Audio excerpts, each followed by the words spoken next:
हाय guys, Himanshu JEE classes में आपका स्वागत है। तो गाइस मैं आज आप लोगों के लिए लेकर आया हूँ स्ट्रक्चरल मैकेनिक्स यानी दोस्तों सोम। दोस्तों जो ये हमारा सोम सब्जेक्ट है, यह सब्जेक्ट दोस्तों हमारे सिविल और मैकेनिकल दो ब्रांचों में सेकेंड ईयर में होता है।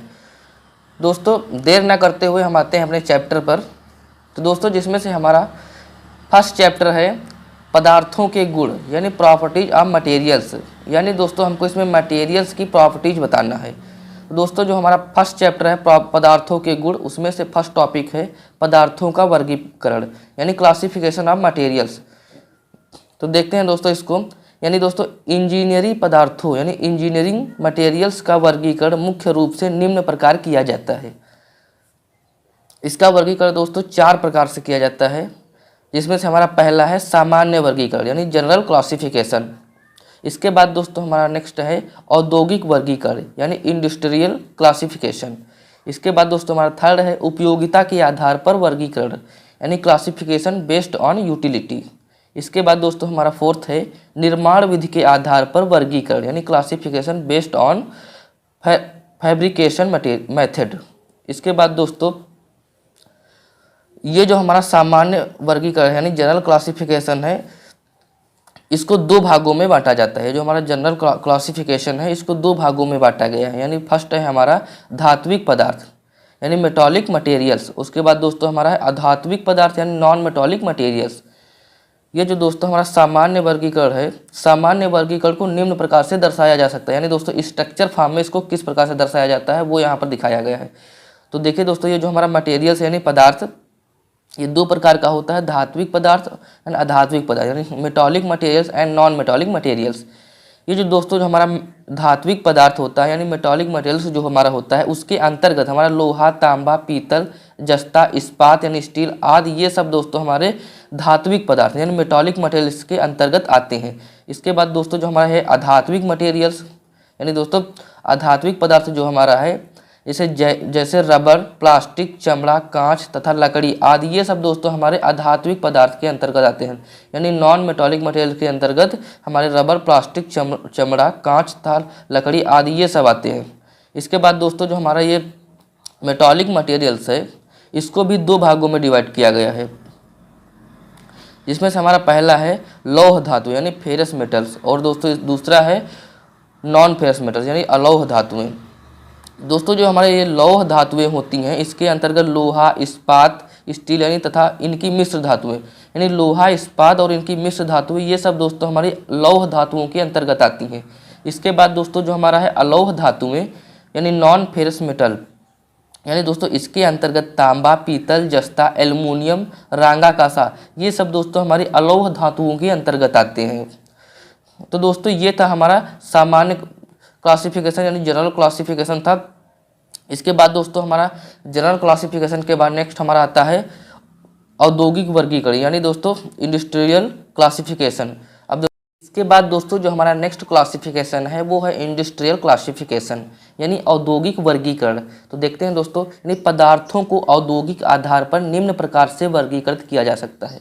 यानी दोस्तों जो हमारा औद्योगिक यानी पदार्थों को औद्योगिक आधार पर निम्न प्रकार से वर्गीकृत किया जा सकता है। देखते हैं वो दोस्तों हमारे निम्न प्रकार कौन कौन से हैं, जिसमें से दोस्तों हमारा पहला है हल्की धातुएं यानी लाइट मेटल्स, जैसे एल्युमिनियम, मैग्नीशियम, टिटेनियम, बेरिलियम तथा इनकी मिश्र धातुएं। ये सब दोस्तों जो हमारी एल्युमिनियम, मैग्नीशियम, टिटेनियम ये दोस्तों सब हमारी हल्की धातुएं हैं जो कि हमारी औद्योगिक वर्गीकरण के अंतर्गत आते हैं। इसके बाद दोस्तों हमारा नेक्स्ट है बेरिंग एलॉय यानी दोस्तों जैसे तांबा, सीसा यानी कॉपर लेड तथा एलॉय का श्वेत धातु एलॉय यानी वाइट मेटल एलॉय यानी ब्रांज एलॉय दोस्तों तथा इनकी मिश्र कारक धातुएं जैसे सीसा, जस्ता, टिन, कैडियम आदि ये सब दोस्तों हमारे क्या है, ये हमारे बेरिंग एलॉय है। यानी दोस्तों सीसा, जस्ता, टिन जो है हमारा सब ये सब बेरिंग एलॉय के अंतर्गत आता है।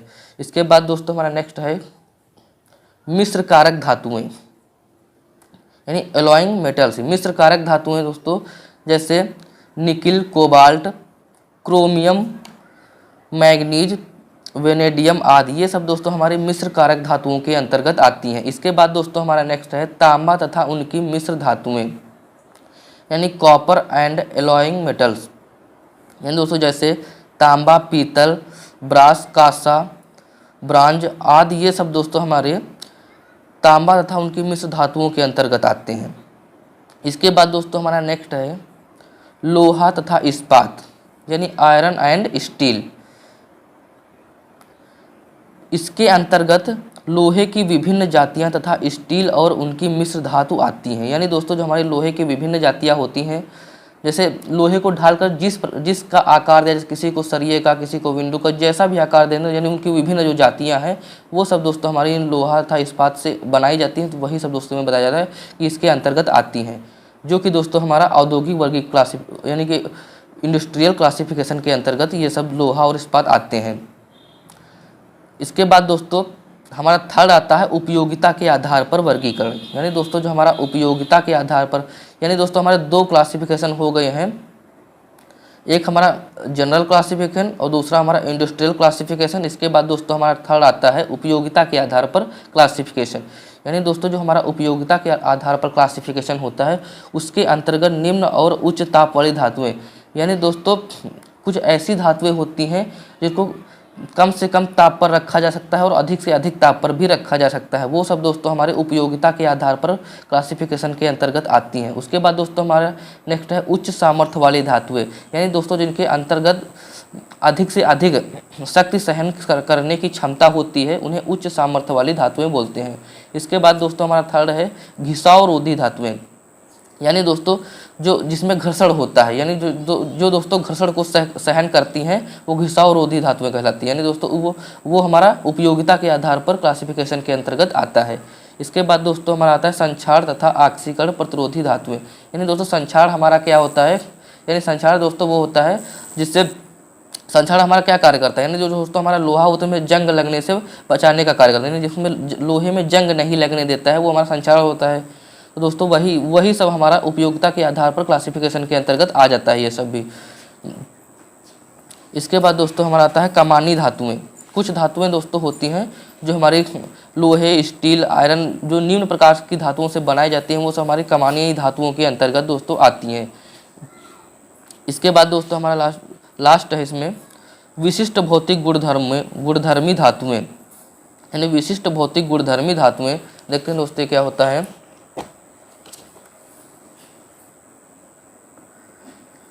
यानी इसके अंतर्गत नाभिक धातुएं, यानी दोस्तों इसके अंतर्गत नाभिक धातुएं, उष्मीय संचालक धातुएं, चुंबकीय गुणकारी धातुएं, विद्युत सुचालक तथा कुचालक धातुएं तथा कंपन रोधी धातुएं आदि। यानी दोस्तों जो सुचालक, कुचालक और कंपन रोधी धातुएं होती हैं ये सब हमारी किसके अंतर्गत आती हैं, वो आती हैं विशिष्ट भौतिक गुणधर्मी धातुओं के अंतर्गत। तो दोस्तों ये हमारे 3 प्रकार के क्लासिफिकेशन हो गए हैं। इसके बाद दोस्तों हमारा जो लास्ट वाला क्लासिफिकेशन आता है वो है निर्माण प्रक्रम के आधार पर क्लासिफिकेशन।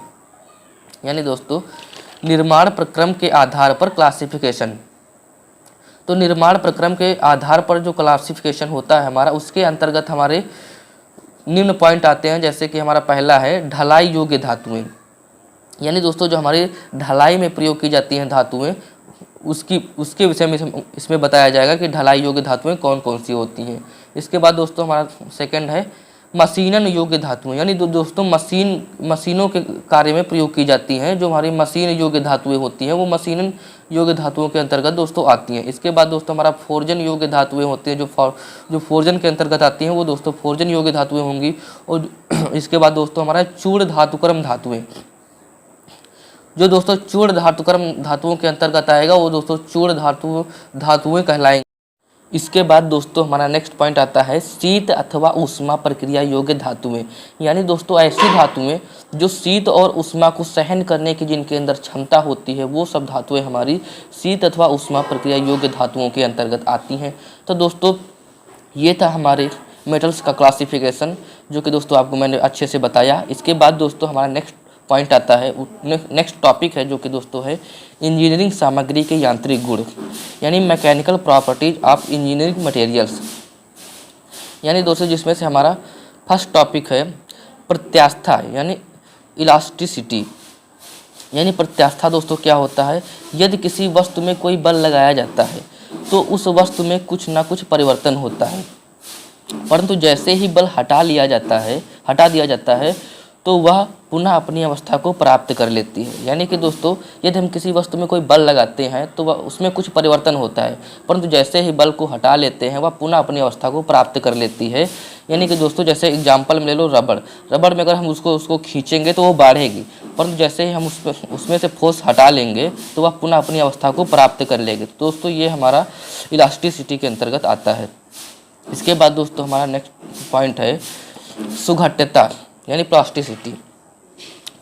दोस्तों जो हमारा प्लास्टिसिटी है या इलास्टिसिटी के जस्ट अपोजिट होता है। जैसे कि दोस्तों चलिए देखते हैं थ्योरी से, यदि किसी वस्तु में कोई बल लगाया जाता है तो उस वस्तु में कुछ ना कुछ परिवर्तन होता है, परंतु जैसे ही बल हटा लिया जाता है तो वह पुनः अपनी अवस्था को प्राप्त नहीं कर पाती। यानी दोस्तों वह अपनी पुनः अवस्था को प्राप्त कर लेती थी और ये हमारी पुनः अवस्था को प्राप्त नहीं कर पाती है।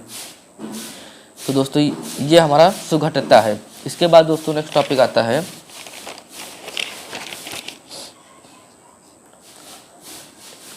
इसके बाद दोस्तों हमारा नेक्स्ट है डक्टिलिटी यानी दोस्तों लचीलापन। यानी पदार्थ के इस गुण के कारण पदार्थ को पतले तार के रूप में खींचा जाता है। यानी दोस्तों हमारे पास ऐसे कोई पतला तार हो, उसको जब हम खींचेंगे, खींच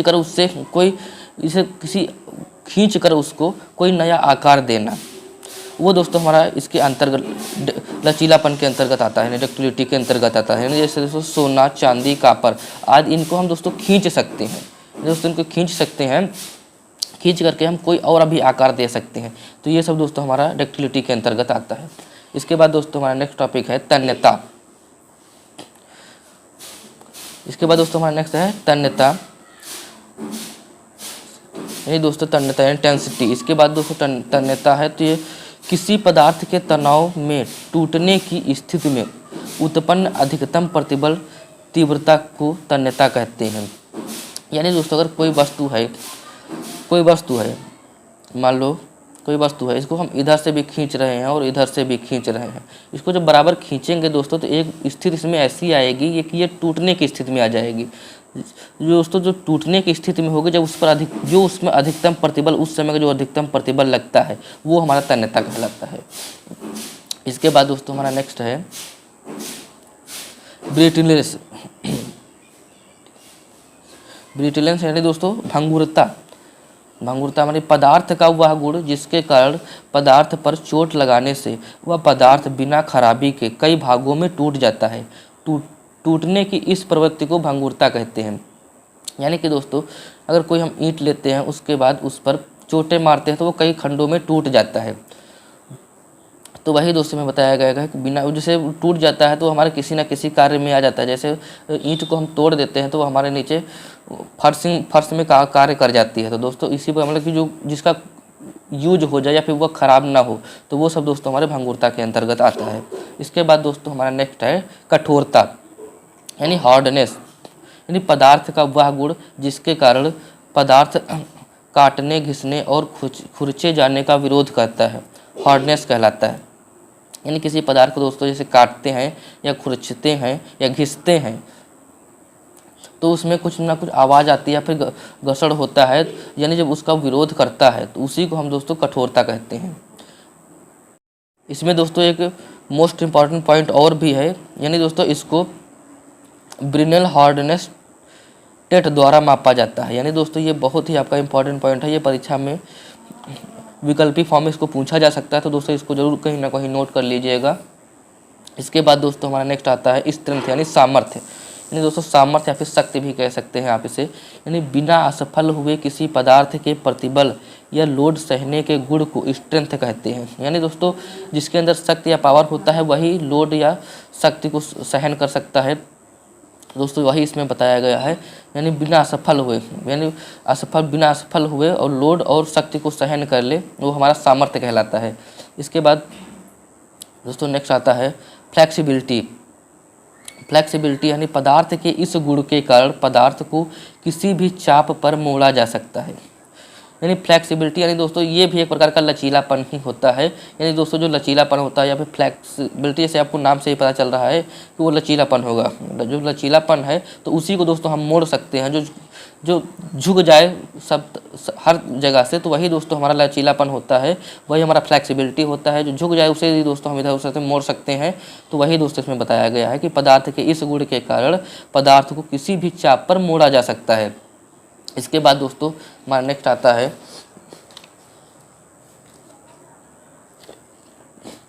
हमारा नेक्स्ट है आघात वर्धनीयता यानी मेलेबिलिटी। मेलेबिलिटी यानी दोस्तों पदार्थ के इस गुण के कारण किसी वस्तु को पीटकर चादर के रूप में परिवर्तित किया जा सकता है, मेलेबिलिटी कहलाती है। यानी दोस्तों कोई भी यानी या लोहे की धातु ले लो, कोई भी स्टील या कुछ भी जो कोई भी धातु है दोस्तों, उसे पीट कर अगर चादर के फार्म में वह चपटी हो जाए तो वो हमारा मेलेबिलिटी के अंतर्गत आता है। इसके बाद दोस्तों हमारा नेक्स्ट है मशीनेबिलिटी। यानी दोस्तों इस गुण के कारण पदार्थ पर मशीनों से कार्य करना आसान होता है। कार्य को आसान करने की इस प्रवृत्ति को ही मशीनेबिलिटी कहते हैं। यानी दोस्तों जिस पर हम मशीनों से कार्य करते हैं या फिर मशीनों से कार्य करना आसान होता है, वो सब दोस्तों हमारा मशीनेबिलिटी के अंतर्गत आता है। यानी दोस्तों जिस पर हम मशीन से कार्य कर सकते हैं या फिर मशीन से कार्य करना आसान होता है, वो सब हमारा मशीनेबिलिटी के अंतर्गत आता है। तो दोस्तों आज का वीडियो हम यहीं पर एंड करते हैं दोस्तों। अगर दोस्तों आपको ये वीडियो अच्छा लगा है तो वीडियो को लाइक करिएगा और शेयर करिएगा और कमेंट में ज़रूर बताइएगा कि हमारे द्वारा दी गई जानकारी आपको कैसी लगी। तो ठीक है दोस्तों, इसके बाद हम लोग फिर मिलते हैं नेक्स्ट वीडियो के साथ। तब तक के लिए जय हिंद।